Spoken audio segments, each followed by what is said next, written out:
કલકત્તાની ઉગલી નદીને કાંઠે એક ભાઈ આમ એમ કહેવાય છે કે આમ ત્રાંબાનો પડિયો લઈ અને બ્રાહ્મણને એક બ્રાહ્મણને કહેતી હતી, કોઈ મારા પતિનું શ્રાદ્ધ કરાવી દો, કોઈ મારા પતિનું શ્રાદ્ધ કરાવી દો. આ તો કડાકડ કડીકાળ હળિયું કડિયું કોણ સાહેબ શ્રાદ્ધ કરાવે? કડરાઠી કરીને કડું ગાય, કડજુગ આવ્યો, ધરાડે ધરને મારવા થાયો, સોર લફગાન સેનમાં લાવ્યો, લોભી લાલસુમ ખૂબી ફાવ્યો. અરે રાયતી ખેડૂતો હરખથી હાંકતા તોય નવનો કોઈ તોય તાગ ના આપતા.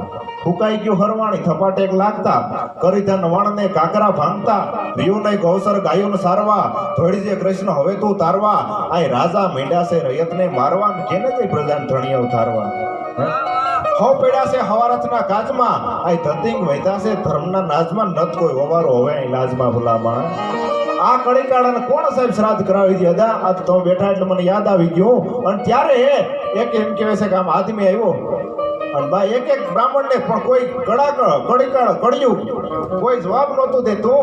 એમાં એક આદમી આવ્યો ને એટલું કીધું, બેન શું છે કે મારા પ્રતિનું શ્રાદ્ધ કરવું? કોઈ એમ કહે છે કે મારી પાસે કાવડિયા નથી, કેમ કરવું? અને ત્યારે એટલું કીધું, હાલો હું બ્રાહ્મણ છું, હું કરાવી દઉં. એ શ્રાદ્ધ કરાવી દીધું. એ માણસ એમ કહે છે કે ત્યાંથી ચોખાનો પડ્યો ને જે કાંઈ ને દીધું હોય દક્ષિણે લઈને નીકળી ગયો.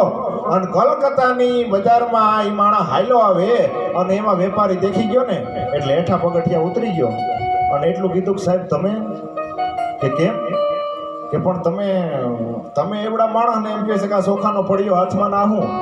અને ત્યારે એ સાહેબ એ માણસ હતો ને એટલું બોલ્યો હતો કે કલકત્તાની હાઈકોર્ટનો મુખ્ય ન્યાયાધીશ હું પછી છું, પેલા જાતીય બ્રાહ્મણ છું, મેં મારું જાતિ કર્મ કર્યું છે. ભલા માણસ પેલા જાતીય બ્રાહ્મણ છે. એ માણસ બીજું કોઈ નહીં પણ કલકત્તાની હાઈકોર્ટનો મુખ્ય ન્યાયાધીશ આશુતોષ મુખર્જી હતા. ભલા માણસ આશુતોષ મુખર્જી.